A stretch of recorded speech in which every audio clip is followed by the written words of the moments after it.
Welcome to Betting with the Bag for Wednesday, November 27th. I'm Ian Cameron filling in for Jimmy the Bag. Again, I've had a lot of people ask me, where's Jimmy? How's he doing? All I know is he's dealing with a personal matter. Jimmy's like family to us. I think he's going to be okay. I hope he'll be fine. We wish him all the best. Jimmy, we're thinking of you. Just thoughts and prayers. Hope everything is okay with whatever you're dealing with right now. Happy to fill in for you and happy to be with you and breaking down a Wednesday, November 27th card, back with all the great Low Bag family in the chat filing in on this Wednesday morning, November 27th. Kind of an odd day here today because we don't have any football games. You know, I think we've gone on this great stretch of consecutive days or consecutive weeks now where we've had some kind of football game, either NFL or college football, taking place every day. You know, it's usually Tuesday, Wednesdays. The last few weeks we've had these MAC games, these Sun Belt games. We got absolutely nothing in college football today. Obviously, no NFL. There never is on a Wednesday. So a football-less day today here on this Wednesday, November 27th edition of the show. So the primary focus today is going to be more NBA, and I'll be spending the first 15 minutes of the show talking NBA. I'll throw out some college basketball picks very briefly. I mean, most of the college basketball dissection and analysis will take place on the late show, 5:30 p.m. Eastern, with Maxwell Smart later on today. So if you're into college basketball, make sure you tune into that show. They'll be breaking it down a lot. I will give you my plays, though, for what I've got in college basketball as well. First 15 minutes or so, NBA college basketball centric. And then this turns into basically a hockey show for about 40 minutes. Adam Booth will be my first guest today at 11:20 a.m. Eastern time. Normally I do SBR NHL Play of the Day videos with him 3 days a week. We decided, you know what, let's not do that video today since I'm hosting. Let's bring Adam on the Betting with the Bag show, and let's break down this hockey card in depth. We've got 13 games on the ice tonight, a huge NHL slate the day before Thanksgiving. Adam Booth will be with me in about 15 minutes to break that down. And then DJ Big Boss, one of my great friends and colleagues and co-hosts every Saturday morning on the College Football Closing Line show. He'll be joining me at noon Eastern time, and we'll talk college football for this upcoming weekend with DJ Big Boss. All right, let's get right to it. Let's welcome in everybody in the chat. Matt Randall, hope you're doing well. I sympathize, Matt Randall, with your thought there that college basketball is a bit of a crapshoot early in the season. You get a lot of random results. You get some things that maybe you don't expect. Who thought Stephen F. Austin would win outright as who thought Stephen F. Austin would win outright as a 28-point underdog? Did anybody in the chat have a plus 8,000 money line ticket on the Lumberjacks last night? Anybody? Crickets, right? Yeah. That's the thing. I like what's a couple people said on Twitter. Anybody brave enough to post their plus 8,000 money line ticket with Stephen F. Austin? We should call this Happy Stephen F. Austin Day. That's an outstanding job, and that was not a fluky game. I don't want to hear this nonsense that Duke was flat, Duke was not ready for the game. Let's give Stephen F. Austin their due. They went into Cameron Indoor, they outplayed the Duke Blue Devils in that game, and they earned that victory. I don't want to hear this, that Duke looked past them. We need to give the Lumberjacks their due. They played a great floor game. Their offense was humming. Their offense all night long was doing whatever they wanted against that Blue Devils defense. You got to give Stephen F. Austin credit. And, you know, it's a program that does have a little bit of pedigree. I know they play in the Southland Conference. Doesn't get a lot of, pub that, the conference as a whole.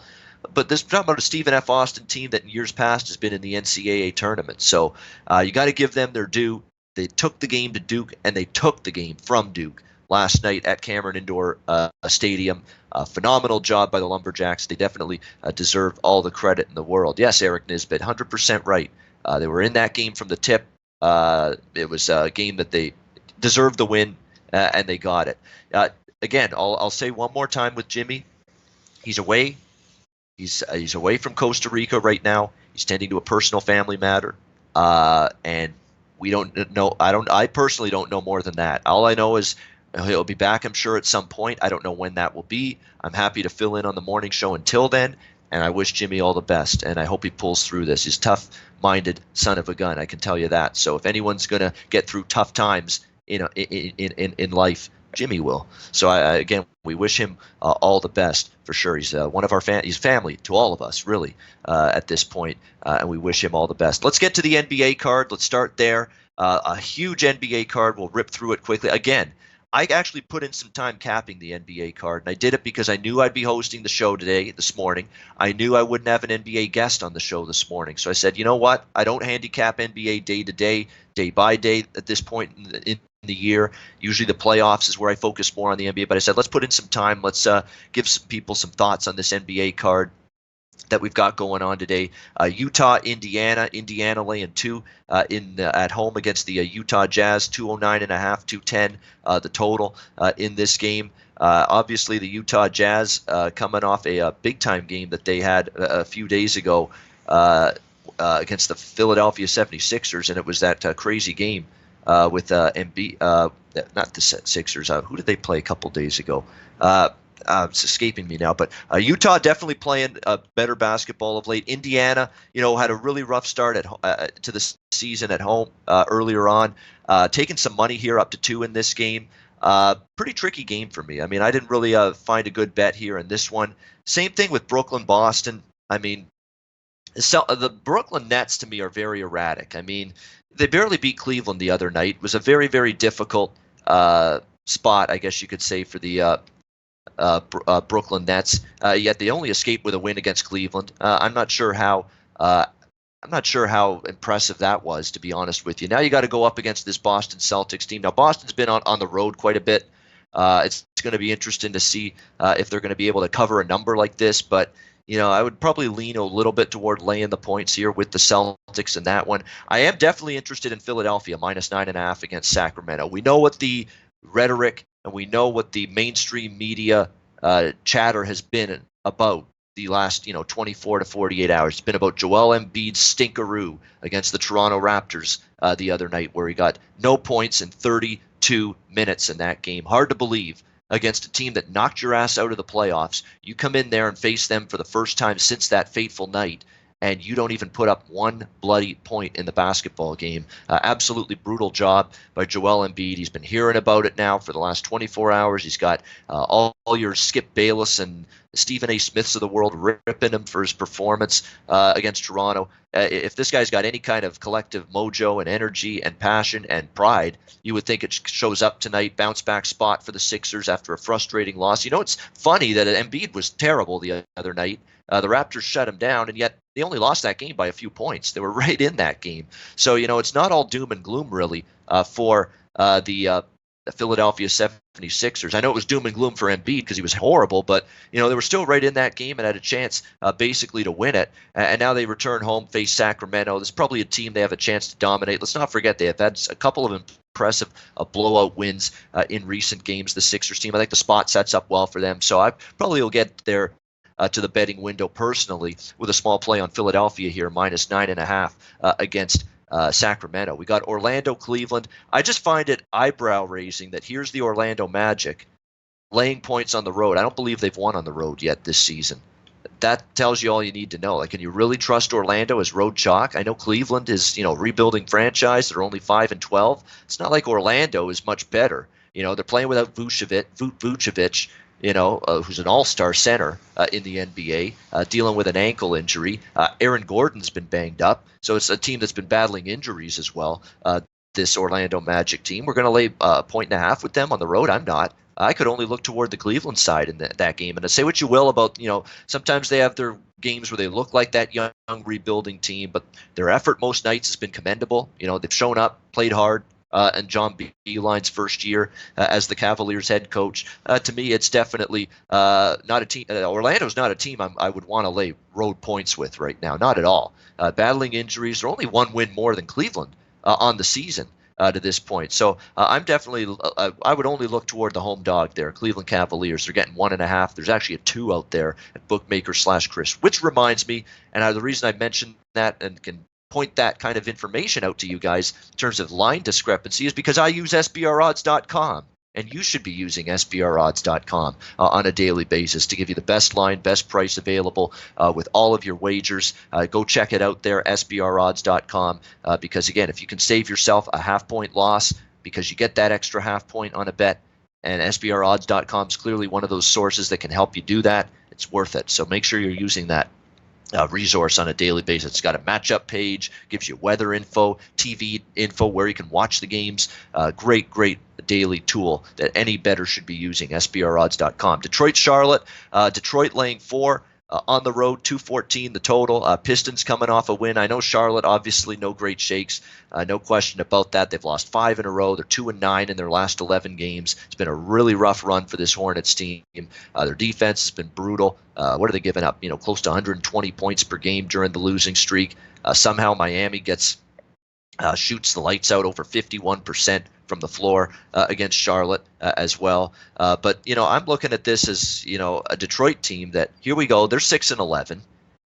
Charlotte 6-12. When you get these Class D basketball teams or Class D teams in any sport meeting up with one another, and you've got to pick your poison, and that's what this game smells like to me, a pick your poison game, I defer to taking the points with the underdog. Like, there's not a whole lot of separation between the Pistons and the Hornets. Pistons are 6-11. Hornets are 6-12. So to me, there's not a lot of difference between these two teams. I know the Hornets have lost 5 in a row, but there's been some tougher teams on their schedule that they've had to play as of late. Detroit's not quite one of them. Detroit, it's always been a team that's been battling injuries for most of the season. We'll see if they can get their offense going, because that's been the concern at times for Detroit. They certainly played better defensively when they beat Orlando. The Magic, we just talked about the Magic struggling in their last game. But, not a game I love, but I would actually take Charlotte +4 before I take Detroit -4. It's a game where there's, again, these two teams not separated by a whole lot. Knicks and Raptors. Raptors 10.5-point home favorites, total 210, 210.5 in this game. Toronto just keeps on getting it done. The only question is a big win against the Sixers, down to the wire finish. Drake was in the house courtside for that game. Is this going to be a situation where the Raptors maybe have a little bit of a flat spot? That's always a concern. You're coming off a big win, big game against the Sixers. Now you got to lay 10.5 with the Raptors. It's not a Raptor spot, plain and simple. Now the Raptors, talent-wise, defensively, it's not even a night and day between these two teams at the defensive end of the basketball court. But I think it's a situation where Toronto could overwhelm the Knicks defensively. It looks like R.J. Barrett may not even play. We know he's been dealing with a day-to-day absence due to illness, and obviously that would be a huge, not huge blow to the Knicks, a huge blow to R.J. Barrett. This is a homecoming for R.J. Barrett. Finally a chance to play in Canada, play in Toronto for the first time in his NBA career, and he may not even be able to get on the floor tonight for this game. So be a disappointing setback for sure with this for R.J. Barrett if he's unable to go tonight. Obviously, we know the Knicks are just absolutely brutal right now. Absolutely horrendous. They've lost 3 in a row. Now they're playing some really good teams on this road trip. So it's a really tricky game. The Raptors, I don't trust the Knicks to hang tough with the Raptors, but at the same point in time, I don't know if the Raptors are going to be going gung-ho after a huge win, possible letdown slightly, and they may struggle to cover 10.5. So a little tricky game. This game may go over the total a little bit. It's a 210 is the total here in this game. Raptors should be able to freewheel offensively against this horrible Knick defense. The question is, what do you get from New York? But again, when you're coming off a big game like that, sometimes your defense lapses just a little bit. Maybe that happens for the Raptors. So maybe the over actually could make some sense a little bit there in that game, in my opinion, at 210 in this one, especially when you look at the Raptors. They've scored, I think 115 points in the majority or more in the majority of their games recently. The Knicks have been, have actually been a little bit better offensively. 7 games where they've averaged 106 points per game. So the Knicks have also been talking about playing faster. David Fizdale saying he wants this team to play a little bit faster. And when I saw that quote, it's like, whoa.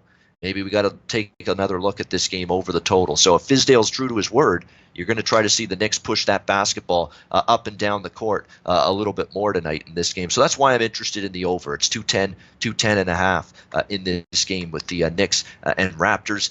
We got the Hawks and the Bucks. We've got Milwaukee laying 14 and a half, total 239 in this game tonight. What can you say about Giannis, the Greek Freak, coming off just one of the truly phenomenal performances of his career, and one of the greatest individual performances in quite some time across the entire NBA. 50 points, his 7th straight double-double, and he did not turn the ball over in a win at home against the Utah Jazz. 8th straight victory for Milwaukee. What can you say? I mean, we're talking about how Embiid's in the same stratosphere with Giannis in terms of big men in the NBA, and we see Embiid absolutely get the old goose egg against Toronto, and here's Giannis coming off a 50-point game against the Utah Jazz. So he's been absolutely terrific. Milwaukee's been fantastic. Big win against Utah, obviously a playoff contender from the West as well. The question is this a Milwaukee spot? This is kind of like the Toronto game. Milwaukee's off a huge win. Giannis off a huge performance, just like Toronto off a huge win. Is this a spot where you want to lay, or you're comfortable laying 14 and a half with Milwaukee in this spot? Do they have that focus to go forward and basically be ready to take care of business here against Atlanta off such a big win? It does have maybe a little bit of a letdown situation written all over it, potentially for Atlanta. And say what you will about Atlanta. Atlanta's a hard-trying team. I know they're 4-13. We got Young continues to be the focal point of this team offensively. They're battling some injuries there for sure, but I like their effort level. I mean, they got out to an early lead against Toronto. They fell behind in the fourth quarter and actually almost rallied back and stole that game against the Raptors. So definitely, to me, Atlanta's given you some effort. Maybe effort might keep them within this number. It's not a spot I'd be looking to lay doubles with Milwaukee, so I'd lean a little to Atlanta. I don't have anything on the Clippers and the Grizzlies. It's back-to-back for the Clippers. I don't want to lay 7.5 with a team on a second night of back-to-back, but can you really trust the Memphis Grizzlies here to score consistently against this Clipper team defensively? I'm not so sure, so it's a game I'm leaving alone. I'm very tempted by Miami against Houston. We've got the Rockets laying 6.5, 7, 226.5 the total. All Eric Spoelstra and this Miami team does is really do a great job in the underdog role, especially the road underdog role. I mean, this has been a tremendous point spread role for Miami throughout the Eric Spoelstra era. The one bit of concern that I have here for Miami is Houston's got this game circled. All I've heard from Houston Rockets players and even Mike D'Antoni is one of our worst games of the year was losing to Miami.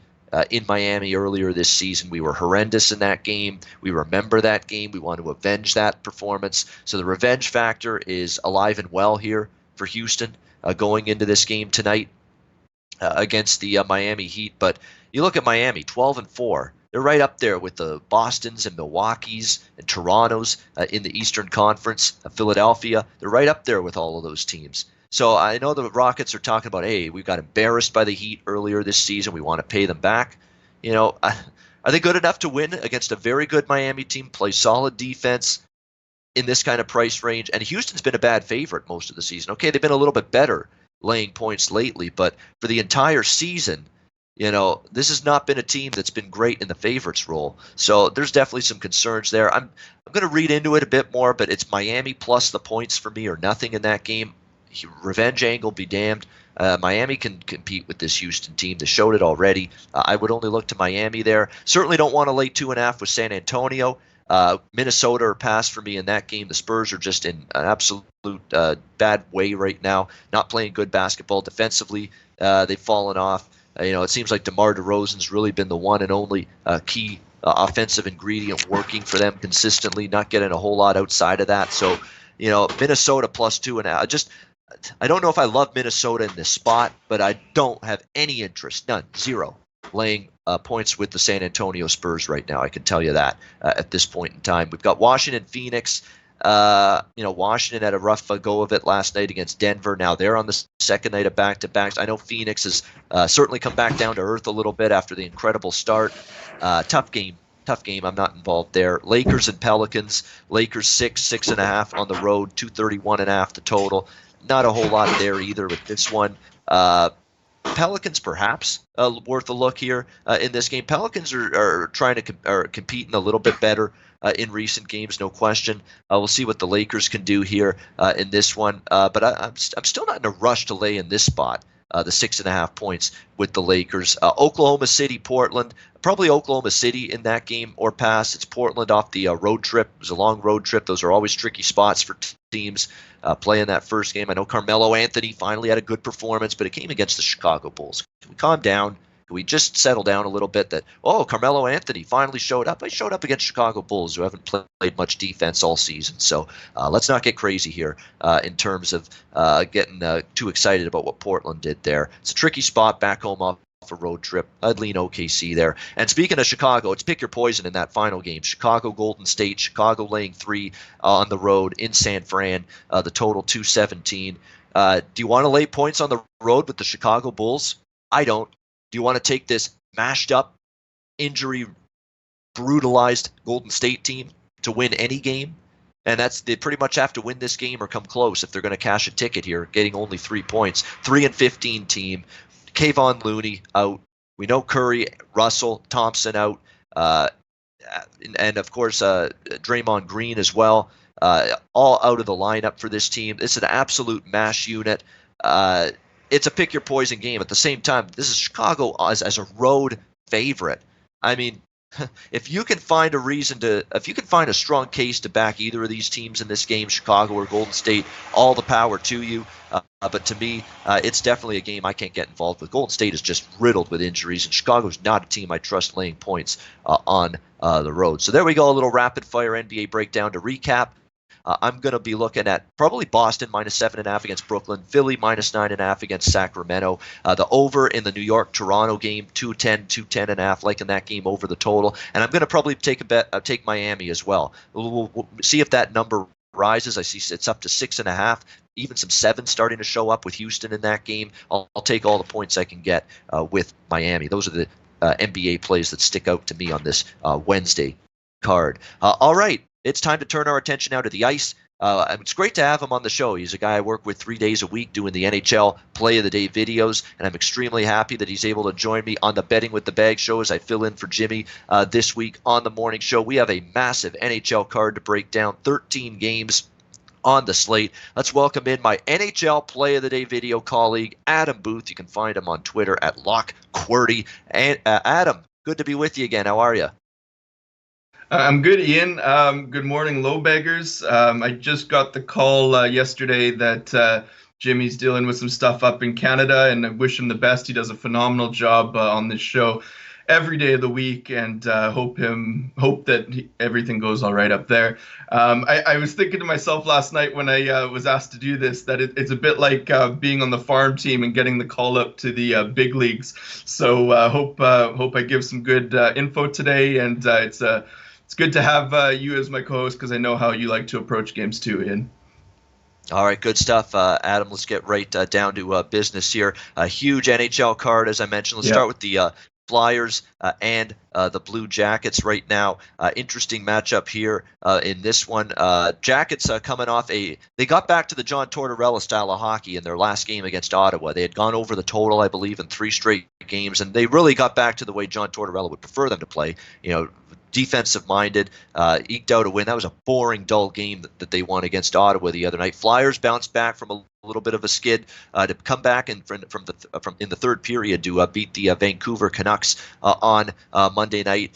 Interesting game. I personally lean a little bit to the under in this game. The Flyers have, their offense has been sort of missing in action in recent games. They've scored 2 goals or less in 8 of their last 10 games.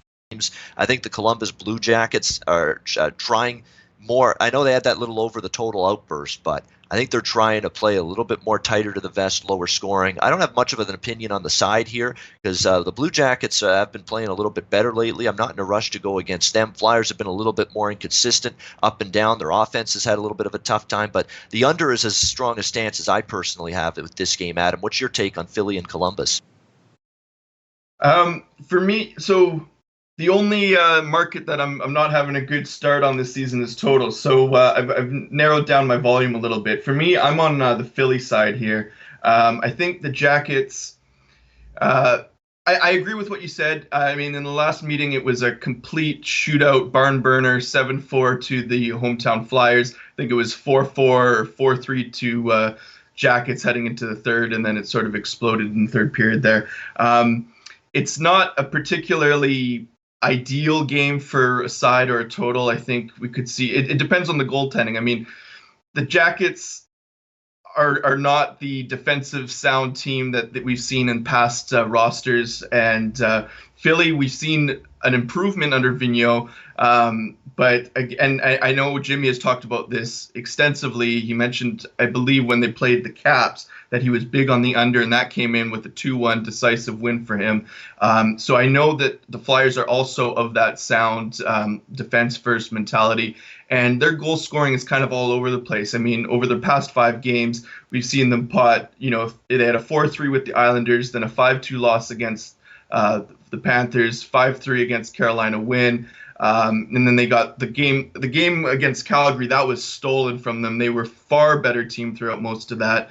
And then they get the close one against Vancouver. It's not a particularly strong play for me, but I will be with the Flyers here as a small road dog.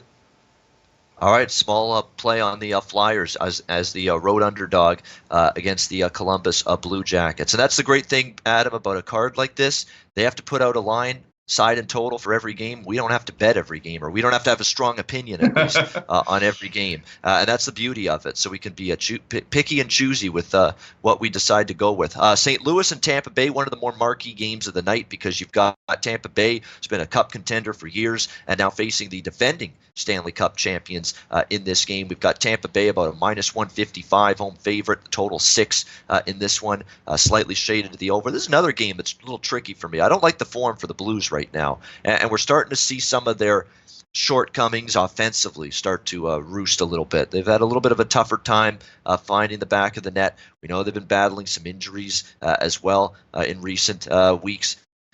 Key cogs out of this lineup for the Blues when you think of guys like Alexander Steen, Vladimir Tarasenko.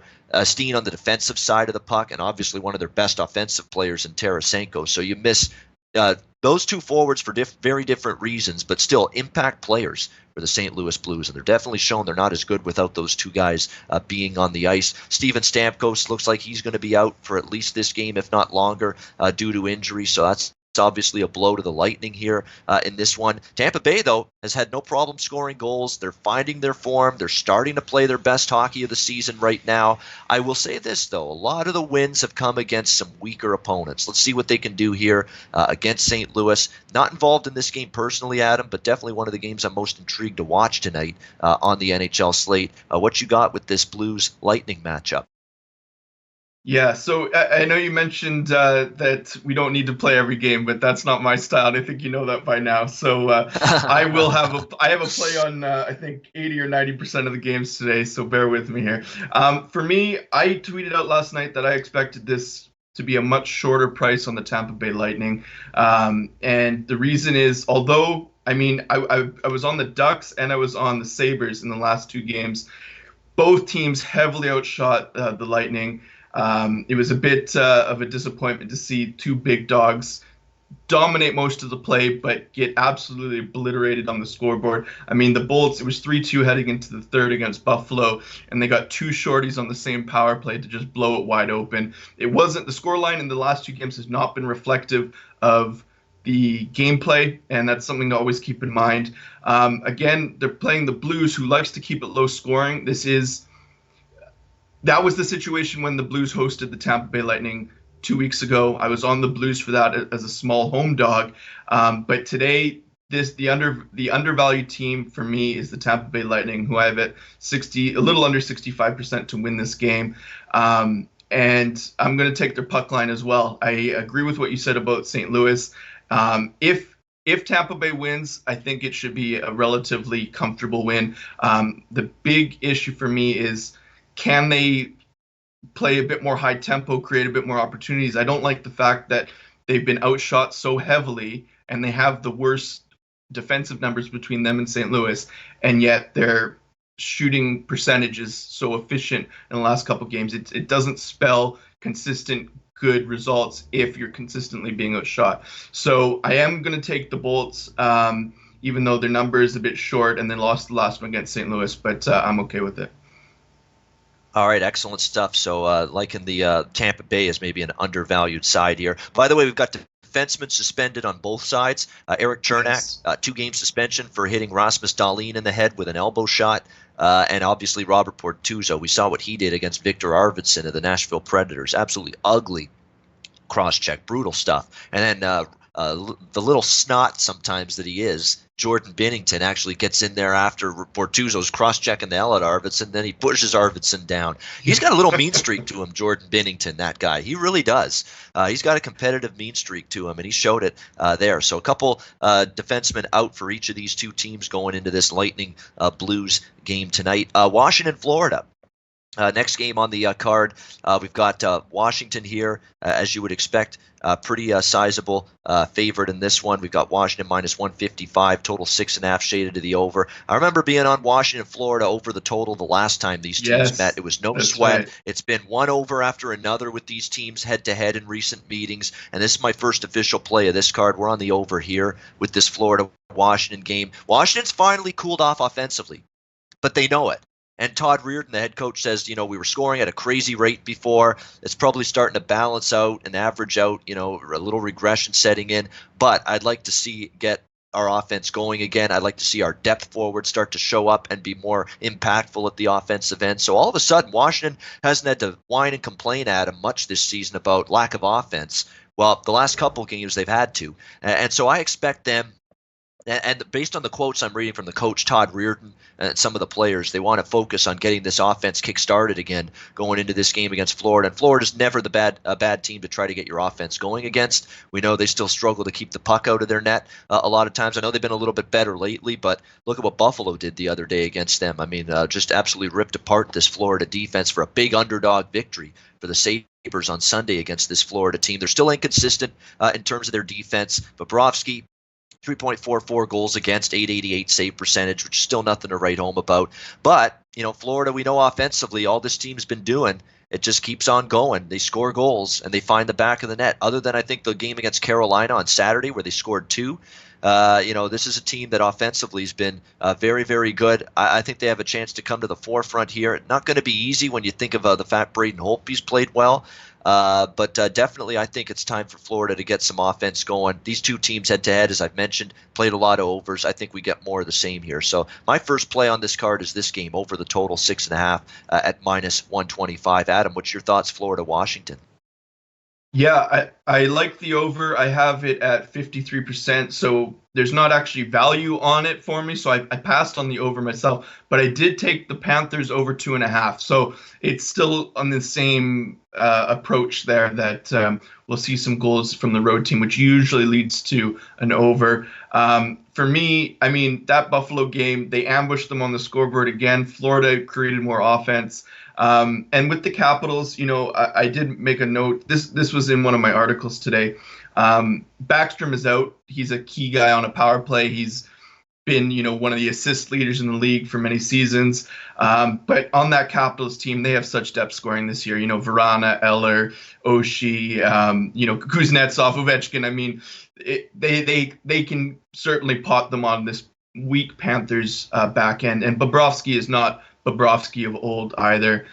So unless we see something extraordinary or an anomaly of sorts, I would certainly go with the over. I'm also on the Panthers money line, and so I am approaching it from a Florida side, but I completely agree that if you're going to play a total here, you have to look at the over probably. Yeah, definitely. I like the side's tricky because you got both teams off losses, so I think both teams bring it tonight. I think Washington, I know Backstrom out hurts. At the top line now is going to be Kuznetsov with Wilson and Ovechkin, Vrana, Eller, Oshie. So that's been the new look top 6 forward group, the top 2 lines that Todd Reardon's going with without Backstrom in there. But again, I like the quote saying that, hey, we need a little bit more from our 3rd and 4th line. Let's get them involved, and I think you'll see that. So they're saying the right things about trying to get a little bit more offense, simplify things, look for good opportunities, go to the front of the net is being emphasized. undersized by Washington. So even without Backstrom, I think they can contribute offensively. And as Adam mentioned, I think Florida can find. It's not easy with Holtby right now. Holtby's playing well, but this Florida team, I think after 2 losses in a row, and they had a lot of shots that just puck wasn't going in for them, they're going to find some offense too. So Adam likes Florida. Team total over, Florida money line, and I like the over full game for 6.5. Panthers Lightning. All right, next game up, we've got Toronto Detroit. Toronto minus 220, total 6.5 in this one, depending on where you shop. Again, SBRodds.com so that you're aware of what the best number and price is right now. Well, I've been riding Toronto, Adam, as you know. Ever since the coaching change here with Sheldon Keefe. We cashed against Arizona. We cashed against Colorado with this Leafs team. And I'm actually going to go a step further and lay the puck and a half with Toronto tonight in this game against Detroit. I love this scheduling spot for Toronto. I know they're still on the road, but they've had time between the Saturday game against Colorado and the Wednesday game against Detroit tonight to really have some practices. They had a couple practices, so Sheldon can put in his systems even further. The players are going to be more clear on what's expected of them.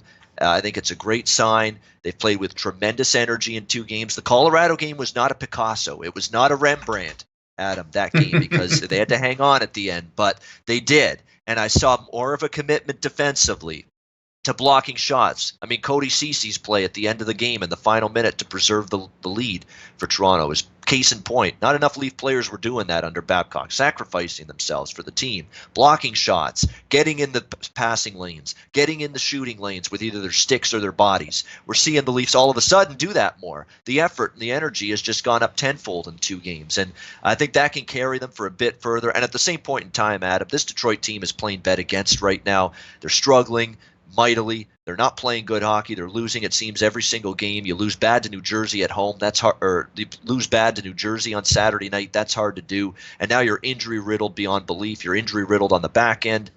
You're injury riddled up front. And now to make matters worse, Anthony Mantha, who's been your best forward all season, he's out now for the foreseeable future, taking away from what was a pretty good top line with Bertuzzi and Larkin. So other than Dylan Larkin, where are the goals going to come from?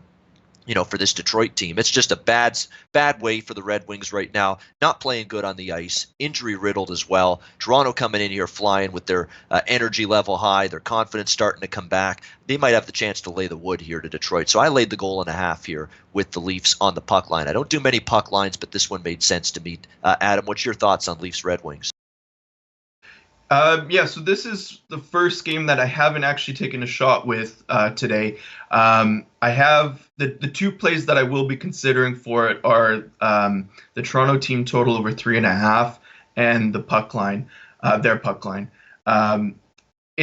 I completely agree with what you said. On our Play of the Day show, we talked extensively about the Leafs, and this was a game that I would have, if the Leafs had gone like 1-1 or 0-2 in their opening 2 games, I would have thought this was going to be a really nice price to sort of get a Detroit team that hopefully would have had a couple wins by now. The New Jersey loss, so they played pretty tight with their first game with Mantha out against the Canes. That Devils game, the scoreline's ugly, but going to the third, I think it was 1-1 or 2-1 Devils. It was closer than the scoreboard shows. But again, this is Toronto or nothing here. Yeah, Detroit has that juicy home, enticing price that you probably over history, if you've been betting numbers like this on a home team, you're probably doing all right. It's just that Toronto is in that groove of that breath of fresh air angle we talked about, and it's not a spot that you can really go against them even for like a plus 200, plus 190 number on a home team. So for me, it's Leafs or nothing. I'm going to take another look at that after the show and maybe add that to the card.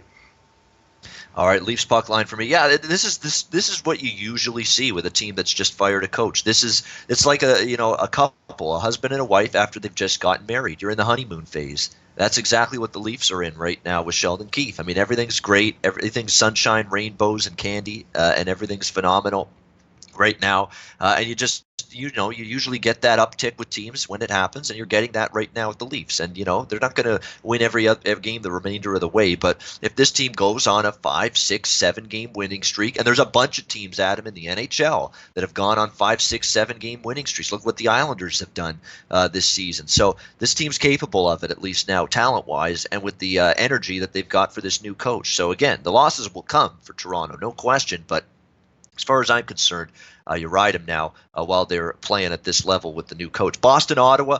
Boston minus 150, total 6 shaded to the over. This is a dicey spot for Boston, Adam. It was such an easy win for them last night against Montreal, 8-1. They put the absolute boots to this Montreal team that's all of a sudden in disarray. 5th straight loss for the Habs. What a night for Pastrnak, Marchand. They were phenomenal. The power play for the Bruins continues to be tremendous. Their power play is awesome. I mean, they just have they move the puck well, find the open areas of the ice well, and just do a great job with the man advantage. They did that again last night. But this Ottawa's a hard-trying team. I know they lost to Columbus, got shut out the other night, but right in that game, they do work hard. They're the kind of team that could maybe outwork a team that might be a little bit gassed, a little bit, on cloud 9, back-to-back games after such a big win last night. So it's not a spot I'm looking to lay minus 150 with Boston in, that's for sure.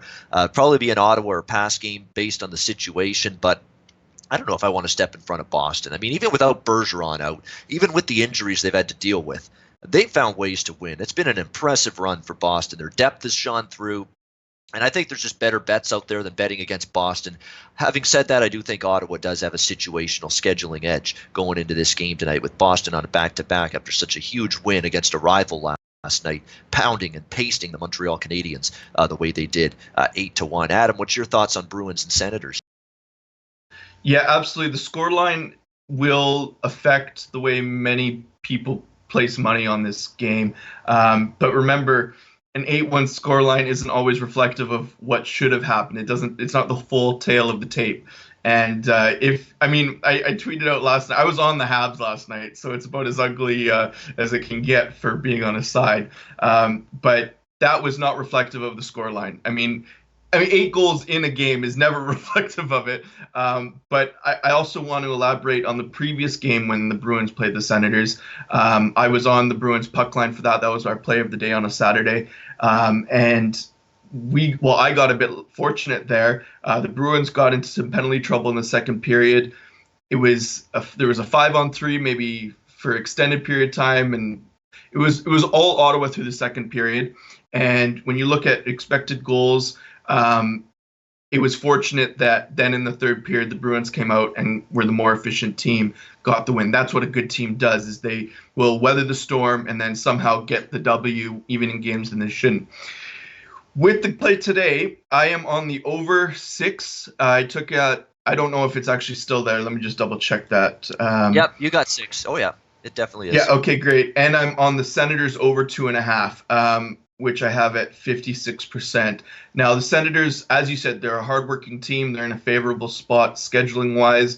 I think we're getting this number on them because, let's face it, the Bruins were so heavily outplayed not so heavily, but they were outplayed last night despite an 8-1 scoreline. I know it's hard to believe.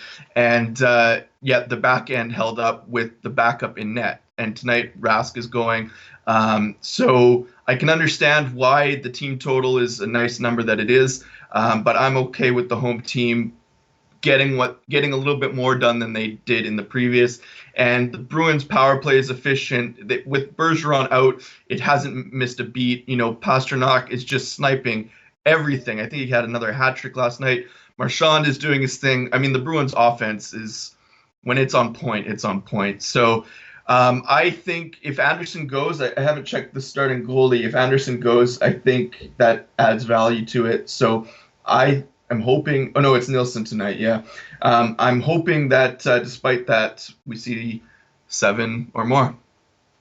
All right. Over the total for Adam with Boston and Ottawa. All right. Next up, we've got Calgary Buffalo. This is obviously a lot to talk about on and off the ice with the Calgary Flames these days. Minus 125 to minus 130. The total 5.5 shaded to the under in this one. I cannot and won't lay a price with Calgary. This is Buffalo or pass a priorium for me. in this game tonight. There's no way I could lay a price with Calgary. They're not playing good on the ice. Okay, they squeaked out a win that snapped their skid against Philly on the weekend. They followed it up losing to Pittsburgh the other night in overtime. The effort wasn't that bad, actually, for Calgary. But, just as they're starting to gain some traction, they get a win, they lose again. And then comes the Bill Peters news that he's uttering racial slurs in the past of players that he used to coach, that he's kicking guys in the back of the head and hitting them in the back of the head behind the bench, physically abusing players, racial slurs to players, just ugly, ugly stuff being reported right now about Bill Peters and some of his actions as a hockey head coach in the past, going back to when he was an AHL coach with Rockford many years ago. So how are the players handling that? It's a shitstorm of media attention off the ice. That's a distraction to what they're trying to do on the ice. They're not playing well other than one win in their last, 6 or 7 or 8 games. Current form stinks. Yeah, there's no way I'm playing minus 125, minus 130 here with Calgary. I will be on Buffalo here in some form. Buffalo is playing a little bit better. They beat Florida finally on Sunday. They should have beat Boston. I know they lost to the Bruins last week, but they outplayed the Bruins. Should have won that. Remember, Rask made that incredible save in the third period when that game was pretty close. Buffalo's effort has gotten better. I know they fell 6-2 to Tampa the other night, but second night of back-to-back games for them. I just don't trust the mentality of Calgary. They're not playing well on the ice. They got a shitstorm brewing off the ice with the Bill Peters controversy and shenanigans going on. This is not a road favorite I'm interested in one bit. Give me Buffalo in this game. Adam, what's your thoughts on this one? Flame Sabres. Yep, I feel the same. I took Buffalo. I took Buffalo team total over, and I took Buffalo alternate puck line. Completely for the reasons you laid out. I mean, this is a team that's already not playing well. You add the controversy, you add the reasons for the controversy. I mean, it's not even a controversy. It's a guy who did a bad thing, and he's going to feel the repercussions shortly. He's already been temporarily suspended. I don't know if that's the formal thing, but there's going to be interim coaching placed until the investigation's over. And maybe he loses his job when they get back to Calgary. Now, oddly enough, so I took Buffalo at plus 106. The line has moved against me. Now, that is a bit concerning to me. Doesn't change how I feel about taking Buffalo, but it is a bit peculiar given what's going on. So maybe there's something in the locker room. I mean, Buffalo is missing Dahlin, and, they are having their own troubles, which is why they're a dog. But, I mean, I wouldn't feel very good about taking Calgary here. End of the road trip, so maybe there's a little bit more oomph to their, let's end on a positive. But I'm okay with the slight home dog, even if the price goes up a little bit against us. All right, yeah, Buffalo has played, but Buffalo's not played good for the better part of the last 2 weeks, but they've played a little bit better at home than they've played on the road, and I would expect them to be pretty good. Maybe people see that, maybe there's a sense that later today, before this game, they'll officially announce Bill Peters been fired, because right now he's suspended. He's not going to be behind the bench tonight. The assistant is going to be coaching this game behind the bench tonight. Maybe there's a sense that he's going to get fired, and maybe the players are going to, actually rally around that and be happy about it. We'll see. Maybe that's why people are interested in Calgary here. But I can't fathom the move. I don't see why. It's moving in this direction with this team, but that's okay. Again, line moves don't bother me in any sport. It doesn't. I stopped worrying about them years ago. If I think I've got the right number, the right side, I'm going to bet it regardless of where it goes in terms of the line. So both of us liking Buffalo there. Carolina Rangers. Carolina minus 155, total 6.5 in this game, shaded to the over. Rangers are a very, very erratic team. You don't know what you're going to get. They did finally get a win against Minnesota. I believe they've owned Carolina, Adam, and Alex B. Smith knows this because he's always bet the Rangers when they play Carolina. Their record head-to-head against Carolina is crazy good. Even when Carolina's been good and the Rangers haven't been so good, the Rangers have still managed to beat Carolina, including earlier this year they beat Carolina head-to-head. It's just one of those weird head-to-head dynamics where one team just owns the other, and New York owns Carolina head-to-head. So you can't explain it. It just happens this way, but I'm not going to step in front of that big, stark head-to-head series history. It's New York at the underdog price or nothing for me here. What's your thoughts on this one?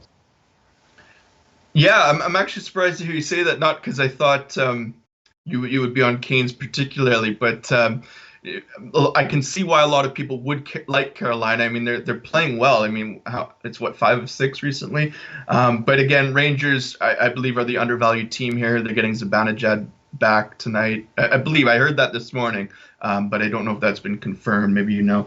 And I'm on the Rangers money line here. I'm not messing with team totals on this one or the full game total. I like the price.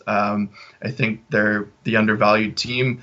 And yeah, I looked at that trend. They've won 15 of the last 20 against Carolina, which is exceptional. And some of those, they are the home dog. So it's not a bad spot. Carolina too. I mean, against Detroit, yeah, it was only a 2-0, and the second goal was an empty netter. Detroit had to play tighter with Mantha out. I'm not going to say I'm on Rangers because of, Carolina's last performance. But I like the number on the home team, and I'm not going to get too crazy with it. Just straightforward money line play for me. All right, money line. Yeah, I can't blame you. Plus 130, plus 135 even in some spots here on the New York Rangers. Vancouver, Pittsburgh. We got Pittsburgh minus 160 to minus 165 home favorites. Total 6 shaded to the under. I kind of like Vancouver here. I might bet it, but I got to admit, every time I bet against Pittsburgh, it hasn't worked out. I mean, this team surprised me. Without Crosby, they keep finding ways to win on a regular basis. I'm really, really impressed. Mike Sullivan's done a good job. I mean, he's creatively tweaking his lines, putting combinations that work, and Pittsburgh's been able to overcome a lot of injuries, still play good hockey, still win games. Vancouver, I would expect, plays better after a loss to Philly the other night. I lean Canucks, but I've been getting my teeth kicked in betting against Pittsburgh, so I'm not in a rush to do it. How about you, Adam, with this one, Canucks and Penguins? Yeah, the Canucks goal scoring has kind of dried up over these last 4 or 5 games. It sure 4 has. games. Yeah. I mean, okay. Let me say this with an asterisk.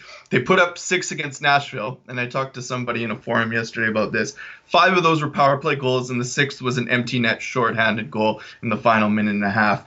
So yeah, they did put up 6 against the Preds, but you got to look into how they're scoring goals.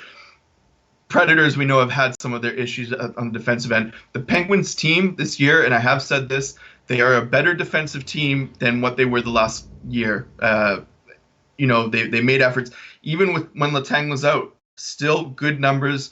And Yari and Yari has actually had the superior numbers as the backup, but they are making more of an effort. It helps that they are creating more. They're owning the offensive head-to-head with most of their opponents, so they're controlling the puck. It's more often in the opponent's zone. That is going to help your defense. It's a good defense or good offense is the best defense, or whatever the expression is. But something like that, as Don Cherry would say, something like that. I'm just gonna coin that one. An atomism. So I'm on the Pens money line tonight, even though you'd say it is a bit short. And I'm also on Vancouver team total under. I'm going to play the odds that this is Pittsburgh trying to shut down another team. Recently they held Calgary to 2. They held the Devils to 1. They did let up 4. Okay, the Islanders head-to-head. Those were kind of interesting spots. But then they held the Leafs to 1, and they held the Devils to 2 again. So their defense has shown up over the recent spurt of games. So I like the value on the Canucks team total under. Despite whoever's in net for the Penguins.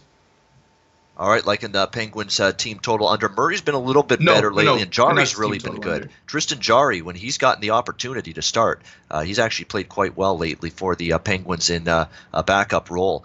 Vegas, Nashville. Nashville minus 130 home favorites. Total 6 shaded to the over. We got 5 games left on the card in about 10 minutes, so we'll go a little bit rapid fire through these. I'm going to take a chance with Vegas. This is buy low on the Golden Knights. I know they're struggling. They've had a really rough go of it, and Nashville looks like they're finally starting to turn it around. They beat Vancouver. They beat St. Louis in back-to-back games against the Blues. Starting to feel better about themselves, but I get a sense Vegas is going to be very, very desperate. They haven't played very good hockey the last little bit. And just when Nashville starts to turn it around, sometimes that's when they start to go back in the tank again. And I still don't trust Rinne and Saros. Those are 2 guys that, they give up juicy rebounds regularly. That's a concern for me against the Golden Knights tonight. I think it's buy low time on Vegas. You get focus from them here after losing to Dallas the other night. Yeah, Golden Knights at the underdog price. I'm going to bet it here, Vegas, in this game. How about you, Adam? Golden Knights Preds. Oh, I saw this one completely differently, and I had a talk with Lobeg or Vegas Gun, good guy, good hockey guy. He's always in the chat, and we saw this one very similarly. I mean, he brought up the fact that it's a Subban fade thing, and this was one of my article plays. I elaborated on it's not a fade Subban only. It's about the Golden Knights' defense is not putting up the uh, sound defensive numbers that they have in past seasons. And you see, Subban is allowing a full goal more than Marc-Andre Fleury. I mean, Fleury is one of the elite goalies in the league, so he's always going to have better numbers than Subban. Yep. But Subban Oh, in yeah. his opening season had, he won 11 of his first 13 starts. I mean, Subban is not a terrible goalie. He can win for Vegas. So I'm not going to say this is bet on Nashville, just bet against Subban as long as he's playing and Fleury's out. So that's not what this is about. But the Predators, I've liked. Well, in the back-to-back with the Blues, they started to show a bit of progress. I still thought that the Blues were capable, at least in the second game, of stealing one. But this is Predators for me. This is the undervalued team. Vegas is getting we're the Vegas Golden Knights of the last two seasons here. And until I start to see more block shots on their back end, or they're really doing everything they can to make sure that Subban is facing less shots. I mean, I think the Golden Knights are allowing the fifth most shots in the league, and maybe if Fleury is in, we can see those elite highlight reel saves. But when Subban's in, it's you're rolling the dice with what you're going to get and how efficient the opponent's offense is going to be. And the Predators, they even through their losing games against Vancouver, Winnipeg, and Chicago, they heavily outshot those three teams. So I'm going with the Predators are going to have more opportunities to score, and that's going to make a difference. Now, I did mention in the article that the Predators back end through their losing streak had issues, and we've talked about that on our show before as well. But for me, it's the home team tonight. Yeah, actually, you know what? I've been scrambling trying to recap a bunch of different things, get ready for this show. I didn't check who the Vegas goalie was tonight. I didn't realize it was Subban. That's changed my opinion completely on this. To be honest, I like the over now because I've been betting the over in every Vegas game. No question about that. So that makes sense to me. Vegas, Nashville over the total. So it's definitely a situation where there's goal. I think there's going to be goals. That's the reason I bet Vegas Dallas over. I added that to my card the other night because I saw that Subban was in net, and sure enough, he gives up 4 in that game. A game goes over the total. So yeah, scratch Vegas. I do like the over now in that game with Subban confirmed in net for the Golden Knights. Or it looks like it's confirmed. I'm seeing probable on leftwinglock.com, but the fact that it's probable means it probably is going to be him in net tonight. Anaheim, Arizona. We've got Arizona minus 145, total 5.5, shaded to the under. We're going to go through these ones quickly. I'm going to throw all 4 games at you because we're running low on time here. Anaheim, Sure. Arizona. Edmonton, Colorado. Winnipeg, San Jose, New York Islanders, Los Angeles. Arizona's a minus 145 favorite against Anaheim, 5.5 the total. Colorado's a minus 130 home favorite against Edmonton, 6.5 the total. San Jose minus 130 favorite against Winnipeg, 6.5 the total. Islanders, Los Angeles. Islanders minus 130, 5.5 the total. I have nothing on Anaheim, Arizona. Anaheim finally got a win, and they beat me the other night. I'm done betting Anaheim games. Every time I bet against the Ducks, they beat me. And they did the other night with the Islanders losing to the Anaheim Ducks. So I'm not betting against Anaheim, and there's no way I'm betting against Arizona. I love that Coyotes team. They're playing great. So I'm passing on that game. Edmonton, Colorado.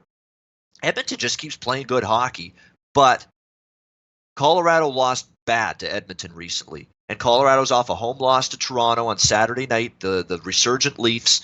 I get the sense Colorado plays a good game tonight, so I'm going to lay off Edmonton even though I lean Oilers.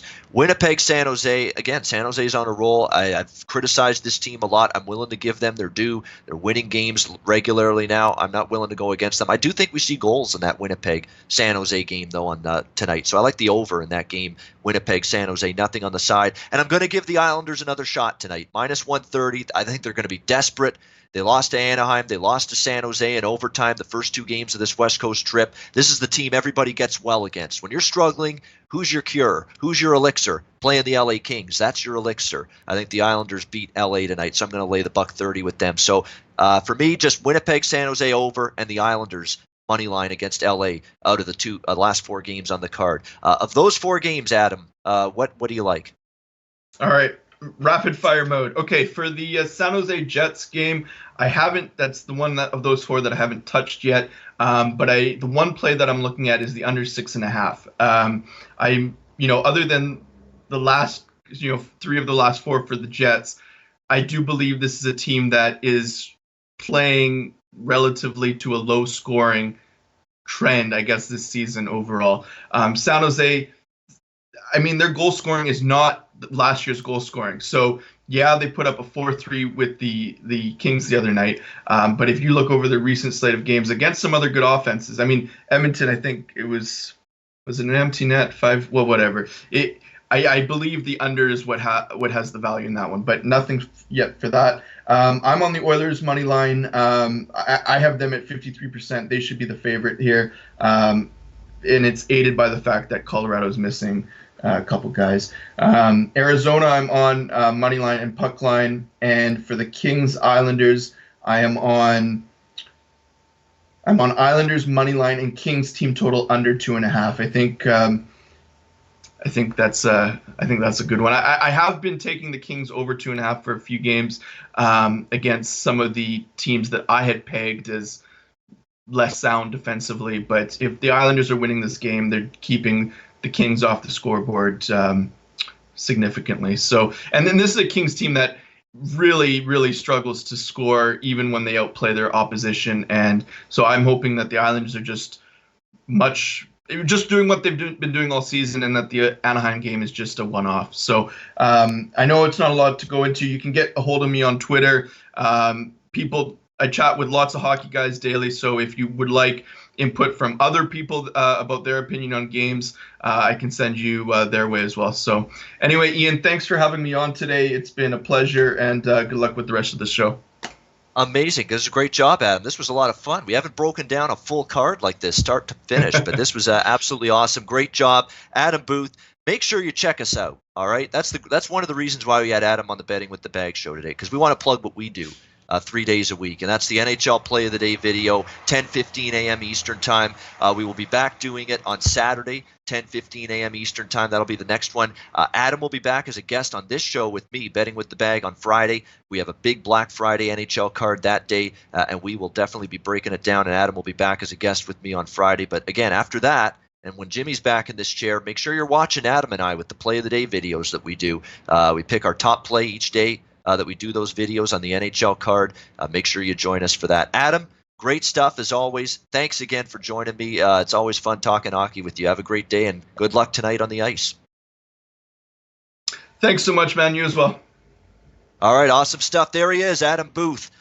With me talking NHL hockey. Great stuff. Just to recap, before we get to DJ Big Boss, he's up next. We're going to go through the college football for the rest of the week with DJ Big Boss on the show. I'm going to recap my hockey card, and I'm also going to throw out some college basketball that I'm on today. I am on for hockey. Recap, Florida, Washington, over 6.5. Toronto puck line, -1.5. At around even money. We've got Buffalo, +120, or not +120, +115 against Calgary.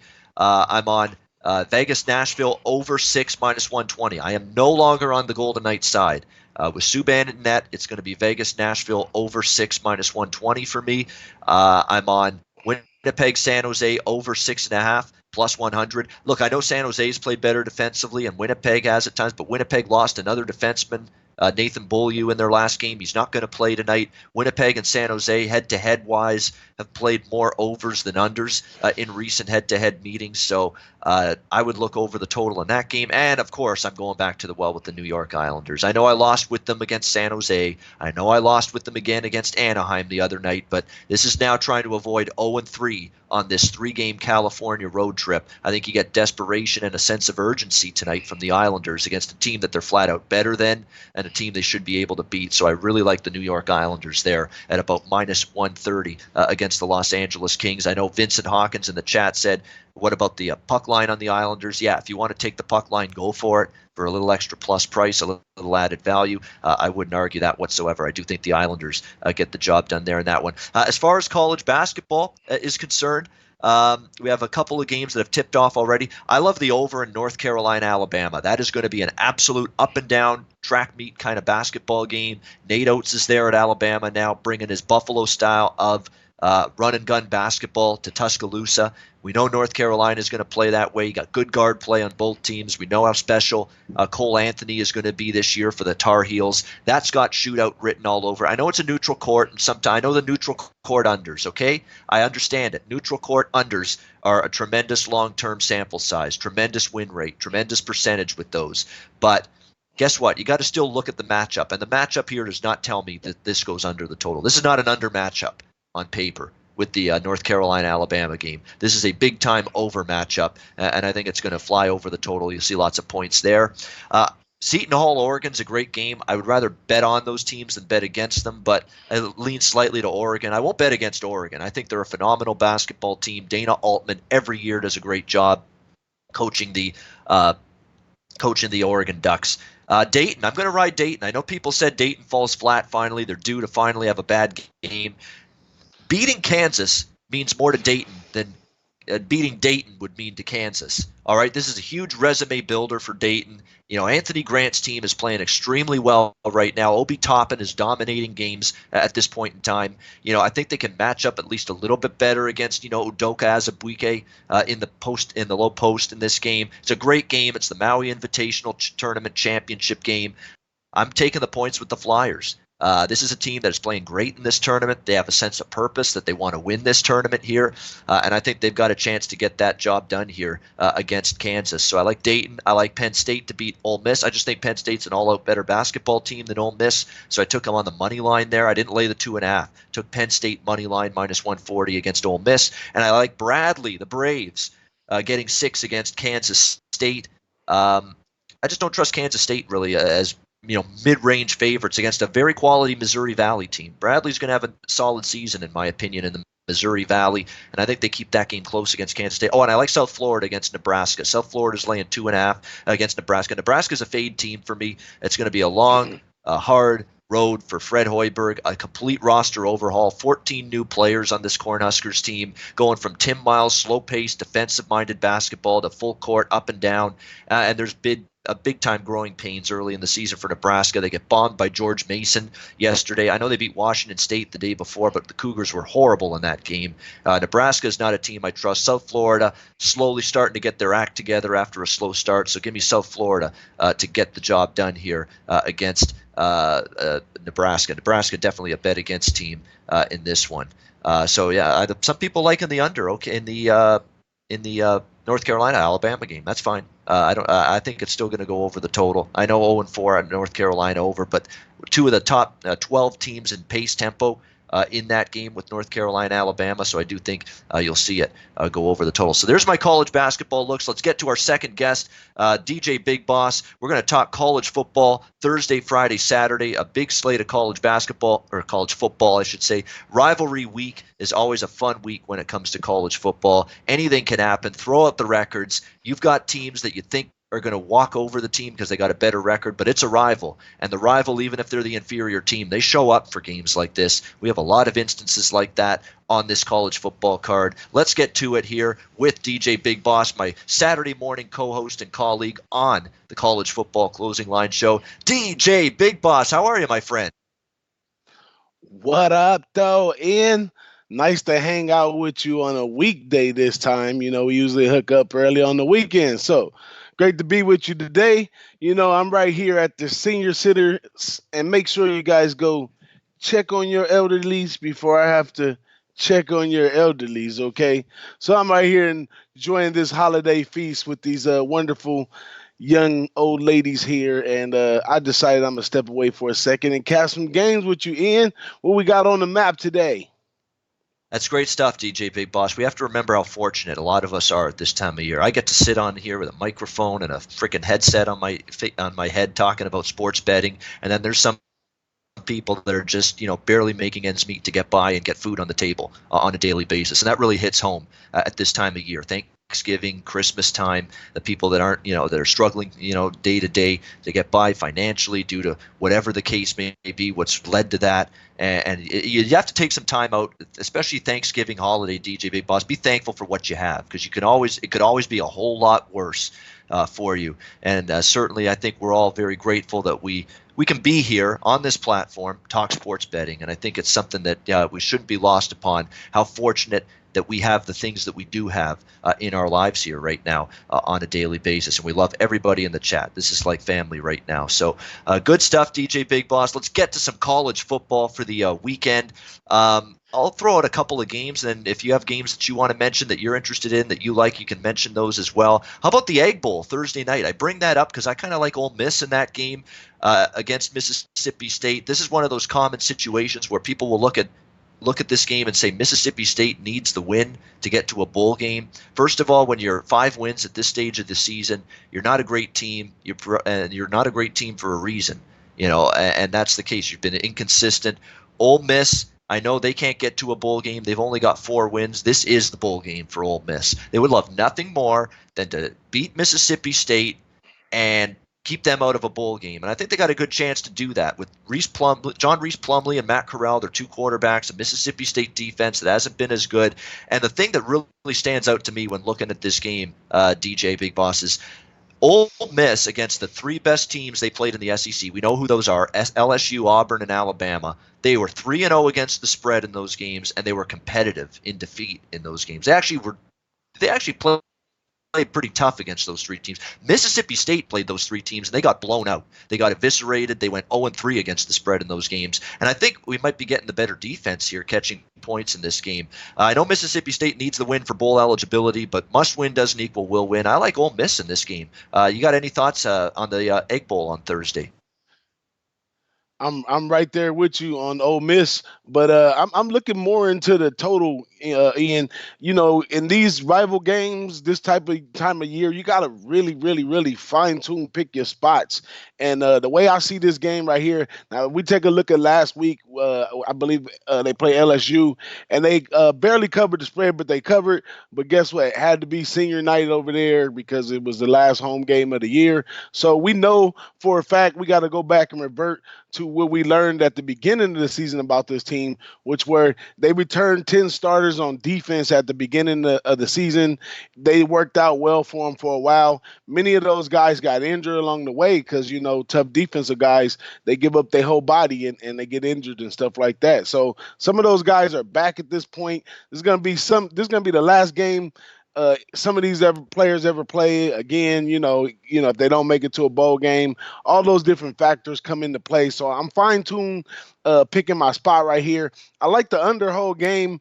If they were giving me a little more points with Ole Miss, I'd love to take that. But I like the 2.5 as well. But I find more value in the total. First half, this is a rival game. I figure it starts off slow. The first half under is 29. So I'm liking the first half under 29 in this one, being that I think Mississippi's going to come out, start slow. Mississippi State starts slow. They seen each other. They growling. Takes a couple series before us to get some points on the board. And then, they go back and forth a little while for the first half, and then it ends. I'm very scared of the second halves in most of these games because that's when stuff gets outrageous, ends up in ties, goes to overtime, unders become overs, covers become losses, all that kind of stuff. So I'm trying to stay away from all that, and I'm liking the first half under 29. What you think about that, Ian? Yeah, if Ole Miss is going to win, and I think they will, it's going to be a lower scoring game. That's the way they're going to win this game. They're going to want to keep this game a little bit lower scoring. They've got the defense, I think, to handle Mississippi State. I think it's a limited offense. They haven't run the football like they have in years past. It's been disappointing because Joe Moorhead did a great job with offense at Penn State before he got the head coaching job here in Starkville. And, he had a good run of it with Fitzgerald as his quarterback, but without him this year, quarterback play has been very erratic from both of the guys that he's had under center. The running game's been difficult, and I think they're going to be up against their offensive line is not very good, and they're up against a good defensive front for Ole Miss. And I think if Ole Miss can control that battle, their defense versus the Mississippi State offense, that is going to help that game stay under the total. And because I think Ole Miss is going to cover and win this game, I would definitely agree with you that it's probably got a good chance to be lower scoring, and you liking the first half in particular. How about Virginia Tech, Virginia? We talk about red-hot Virginia Tech team, DJ. I mean, unbelievable, this team. Remember how bad they were? Remember they got absolutely embarrassed by Duke early in the season? What a 360-degree turnaround we've had from this Virginia Tech team. And Hendon Hooker, the quarterback, is a big reason why. I mean, they put him in at quarterback, can finally move the offense a little bit. The defense has certainly played better. Awesome defense last week against Pitt. Now, I know Pitt's got a little bit of a pedestrian offense with Kenny Pickett and a run-heavy offense, but the fact Virginia Tech shut him down, still very impressive. And people just in love with this team right now. Virginia opened the favorite, and now Virginia Tech's laying 2.5, 3. I'm not in a rush to go against the Virginia Tech freight train. However, Virginia's not a pushover. Virginia, very solid team. I think they've underachieved a little bit this season. Some of their results, some of their stats, their yardage numbers aren't overly impressive.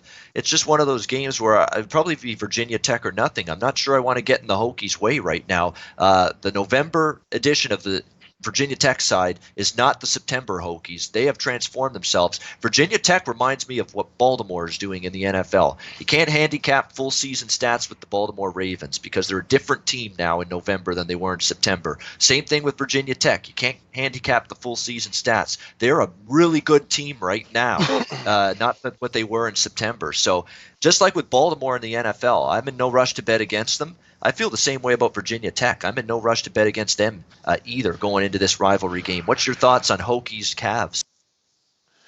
Now, at the beginning of the season, these two teams were matched right by each other, and we wondered out of the whole season, we knew one would prevail and one would regress. Now we got to the point where we know what the situation is here. Virginia Tech's the hot team. Virginia's the little brother. It's going to be a tough fight. It's another part that's difficult on the side on this one. But if I had to take a side, I'd definitely take Virginia Tech because they proved to be the better team. So I had to go a little further into looking at the history of the rivalry, see if Virginia really has a chance at, upsetting this team in some way, shape, or fashion. But I'd rather go over to the total of this game right here. These two teams do get loose often on offense, and I like to look at the first half, maybe over, or the full game over in this one right here. All right, looking at maybe first half and full game over. Virginia Tech certainly underrated offensively. Their offense has exploded. Virginia is Bryce Perkins has been somewhat of a disappointment to me. It's not been the great season that I thought we would get from him, without a doubt. And their defense has been a little bit disappointing overall, or their offense, has been a little bit disappointing overall. Their defense has still been good, but Virginia Tech, how much will Virginia get? And and the red zone offense has been an issue. I think Virginia Tech's going to move the ball offensively. The question for me is how much is Virginia going to move that? That being said, the total is only 47 and a half, 48. It is a low total. So again, at 27-24 game, and you've got this game cashing an over ticket. So it is a reasonable number. Certainly wouldn't talk you out of the over here. We've got about 10 minutes left, so I'll pass the mic to DJ Big Boss, see what games he's interested in on the card. What games do you like the most here when you're looking at this college football card? You know me, Ian, when it comes down to my best bets, has got to come over into the Mountain West for me. I've already studied them. I took a licking last week, pretty bad in college football. First, I didn't cap in that it was Notre Dame's senior night, marshmallows being thrown everywhere, all kinds of stuff. And they, even though Boston College almost held in there for a while, but in the fourth quarter, they just can't hang in there. And then the UNLV San Jose State game, which we all was on that game big time, didn't uncover all the rocks in that one because Sam Boyd Stadium out there in Las Vegas, that was the last game going to be played on that stadium. I was in Vegas, woke up Sunday morning, they was talking about how Randall Cunningham and everybody came out, all the grades said like retiring the stadium, and UNLV got the win. But this week, UNLV goes over to their good old rival here, Nevada. This is going to be a revenge game for Nevada. Last year, Nevada absolutely had the better team, and UNLV put on a push and beat them. This year, they go over to Nevada. Nevada's a different team this year. I would say they're a step down from last year. They're a little bit further down, but this UNLV, Tony Sanchez, he may be on the hot seat. If you don't already know, it's already a done deal. Don't know how the players really going to react to that. Maybe they blew their load at the retiring the Sam Boyd Stadium. They just in it for fun. They're going to lose their coach, go to play this game in Nevada. I forget what it's called. They got a trophy for this one, and Nevada's looking to bring it back home. Yep. So I like Nevada in this game minus the 7. All right, Nevada minus 7 against UNLV. The battle for the Fremont Cannon. That's exactly what they call that. UNLV Nevada. Great rivalry it actually is. There's a lot of great rivalries. I know it doesn't get the hype because Nevada's been a good team at times over the years. UNLV hasn't been good very often, so it doesn't get that same limelight. But Nevada laying the 7, and Nevada again showing some life late in the season. It's been an up and down season for Jay Norvell's team, but the offense with Carson Strong at quarterback's been better lately. I know the defense is still suspect, but UNLV is I know UNLV beat San Jose State last week, but that was a lot of mistakes were being made by San Jose State in that game against the Rebels, and too many, unfortunately, for them to overcome. What other games are you looking at, DJ Big Boss, for this weekend? If you want to start a little early with the Boise and the Colorado State game. Now, I've been on Colorado State a lot all year. I'm noticing that second half, they just running out of gas. They're running out of, motive, and, sitting at 4-7, they're not having the best season of their life. But they had some great experiences on this team, and here they are. They get at home.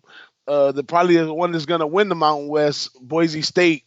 I have no trust in them covering that amount of them 13.5 for the full game, just because I've seen them just run out of gas plenty of time. But they do have a pretty high octane offense there. The offense is ranked number 36 in the league. The defense is not as bad either, and that's one thing about this time of the year. All the stats and stuff kind of settled in.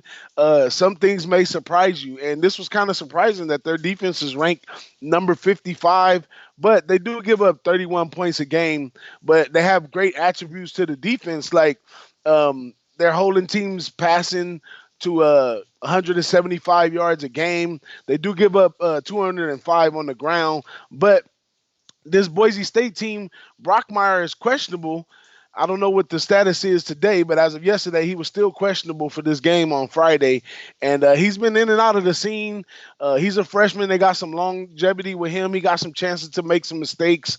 And I think this Colorado team, again, picking a spot first half, jumps out on Boise State and covers the first half minus 6.5.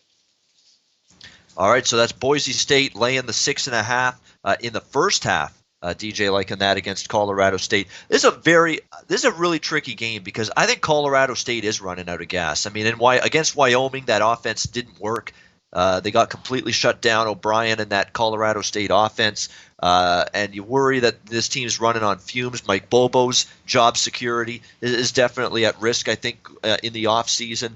But for Boise State, do you want to lay 2 touchdowns with them here on the road when they've already clinched the Mountain West title game appearance? They're going to play Hawaii in the Mountain West title game next week. Bigger fish to fry ahead. Do you really need to go out there and beat up Colorado State by more than 2 touchdowns? So it's maybe a look-ahead spot. It's not a big game for Boise. They're already in the Mountain West championship game.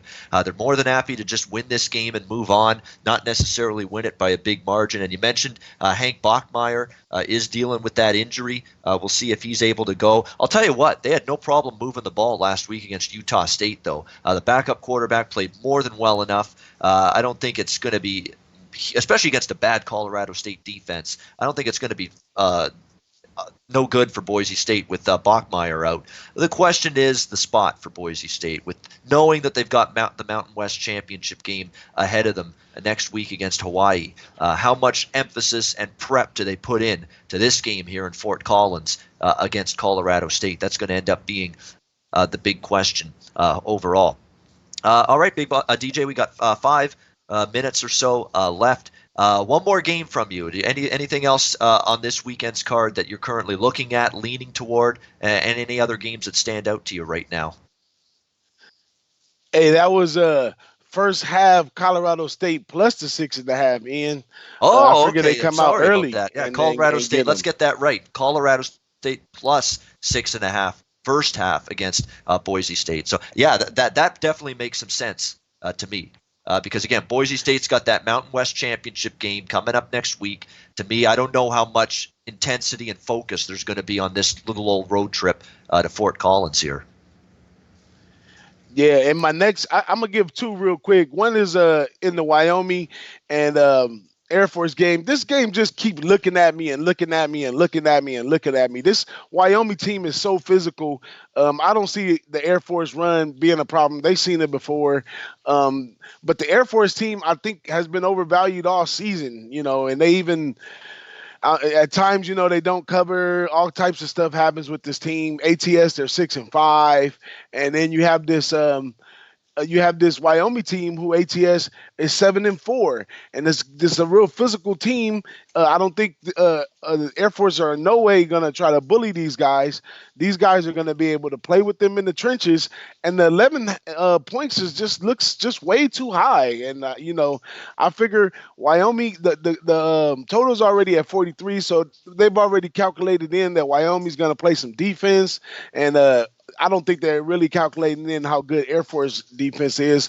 It's really how bad Wyoming's offense is the problem. So I think going in the game, Wyoming knows they have to keep a tight hand on the touchdowns and keep them close if they have any chance of winning the game. Because if they get down by a touchdown or two, they don't have the passing, they don't have the plays really to succumb that to win a victory. So they're going to have to take control of this game right here. So I like Wyoming plus the 11 points full game in that. And I'm leaning right there on the under. I'm going to keep my eye on the weather on that one. And also I got to fine tune that pick as well. I might have to jump on the first half or find the spot that has the best value. But another game that I also like, and this is something I did early in the season, and I kind of stopped in the middle of the season on the closing line, and that's jumping right in the smoke. And this week, I'm going to jump right in the smoke with the Ohio State and Michigan game right here. And I like Ohio State to put it to Michigan. I mean, Michigan offense has barely been pieced together towards the end of the season. They're going to be facing one of the most vicious defenses in college football right now in Ohio State. And then even on the defensive side of the ball for Michigan, they're up against an offense that has all kinds of bells and whistles. I mean, this is going to be the week where trick plays, all that stuff is in the play. We emptying out the playbook. So I like Ohio State minus the 9. I would take it at minus 10. They may run right over Michigan and make it look like a bad idea. All right, like in Ohio, I'm definitely not going against Ohio State. I mean, I made the decision weeks ago, and I know they didn't cover last week against Penn State. You could argue maybe the numbers caught up to the Buckeyes, but where's the evidence Jim Harbaugh can beat and be competitive with Ohio State? We haven't seen it yet. I mean, this has been a brutal matchup for him head to head with Ohio State. I know Michigan's peaking. Michigan is playing Ohio State at the right time because they're playing their best football of the season. Shea Patterson and that offense is starting to look like the electrifying, explosive offense we thought they could be in the preseason, and they didn't show it at all for the first month or so of the season, and now they're starting to get that offense going. And their defense is playing a lot better, too, as the season's gone on. But can they handle Fields? Can they can their offense keep it going against still a pretty good Ohio State defense? And Harbaugh's track record against Ohio State is just so poor that there is a case to be made that it's a lot of points to be laying with Ohio State because Michigan was favored before the season in this matchup. They were the favorite at home, laying points against Ohio State. Now they're catching 9 here because at home as a dog because of how incredible and dominant Ohio State has been all season. But I just made the decision weeks ago. I'm not going to really go against Ohio State if I can avoid it. And I kind of like your play on Wyoming, plus the points. Craig Bohl has done a great job coaching this team defensively. I mean, defensively, they shut down Colorado State. They have a good front seven. They've got a really good defensive front, and that's something you need going up against the triple option of Air Force. I think stylistically this matchup could work.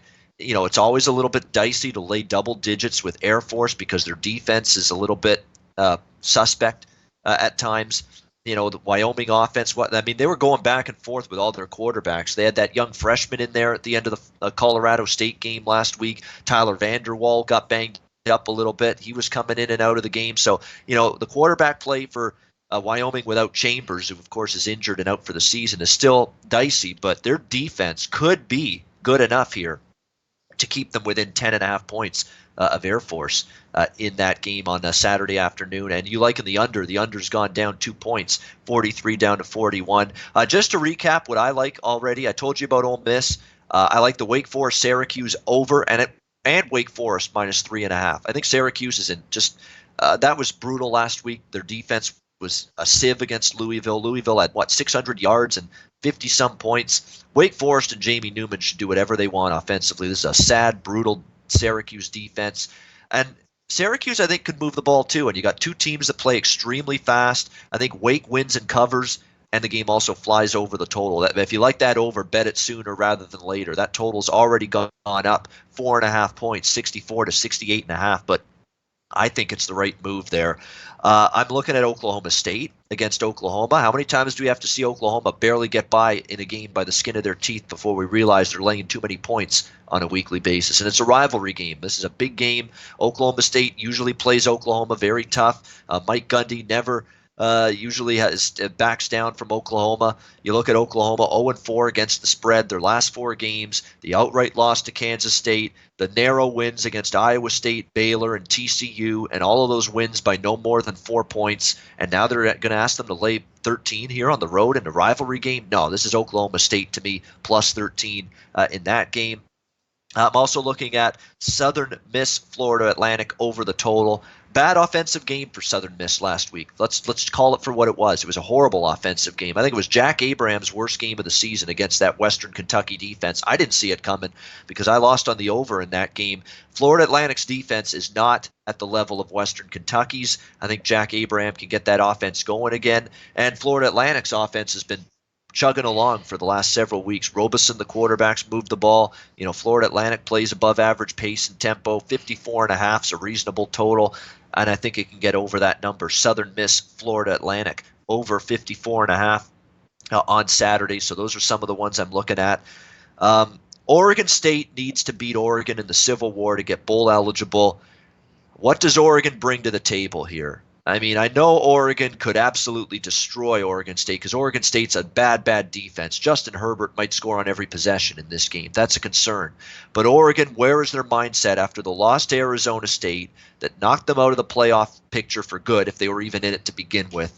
And Oregon State coming into this game knowing they've got to pull off this monster upset to try to get bowl eligible here for Jonathan Smith, the head coach of this Oregon State team, who's actually done a pretty good job. I mean, Oregon State's definitely been better than I thought they would be. The question is, can they hang within 19.5 or 20 when I don't know how many stops this Oregon State defense is capable of getting against Justin Herbert and Oregon? But the mental psyche of Oregon is in question. Are they in any sort of mental psyche after reeling from that loss against Arizona State to be trusted to win by almost 3 touchdowns? In a rivalry game here against Oregon State? That's a big question mark to me. I'm trying to make a case to back Oregon State here, getting all of these points. We know their offense is good, that they can get through the back door, even if they fall behind by 21 or more points in this game. I just really worry what's going on here with this Oregon mentality and psyche going into this game. So those are some of the games I'm looking at. There's more, but we're out of time. Any last games you wanted to bring up, DJ Big Boss, before we sign off? And if not, let us know where we can find you on Twitter. I I just had two games that I had a question for you because I know you've been on Coastal Carolina for a lot this season. They got pretty much a low number against Texas State right here. I think that's almost an automatic play right there for Coastal Carolina. I want to know how you feel about that, and also this Wisconsin Minnesota game. I think looking back at the beginning of the season, for some reason they shied upon Wisconsin. Wisconsin came in at the beginning of the season, kind of outplayed what they thought. Later on in the season, they kind of showed their true colors. Now they go against this hungry team, Minnesota's. I would call them the Cinderella team, and I think Minnesota come to play this time. I think Minnesota gets after Wisconsin. I like that one. Minnesota's also one I'm considering. Yeah, I'm still not buying what Wisconsin's selling. I'm sorry, I'm not. And I think Minnesota's got it in them to beat them. So I'm definitely looking at that. Big Ragu saying over in Charlotte. Charlotte was an over team early in the season. They've cooled off a bit, but just in general, I'm not looking to bet Charlotte under. I can tell you that. I've bet a lot of Charlotte overs this year. I know they're playing Old Dominion. Totals 50 there. I'll look into that more. Certainly for the course of the season, I've been on a lot of Charlotte overs, so I can understand why you, Big Ragu, or anybody would be kind of interested in an over with that team. All right, great stuff, DJ Big Boss. Awesome to talk to you. I can't wait to be with you and Big Ragu, Boss on the Sauce, Drew Martin, the whole clan together Saturday morning, 11 a.m. Eastern Time. Make sure you join us for the college football closing line. We do a 1-hour show right before kickoff, breaking down all the games. It'll be a fun show this Saturday, rivalry weekend. Join us for that. DJ Big Boss, my man, take care. Have a great day. All right, man. Y'all take it easy. Shout out to the Lowback fam. Make sure y'all take care of y'all grandparents. Exactly. Take care of your elders. Respect your elders. Respect your elders. That's always the grandparents will always say, respect your elders.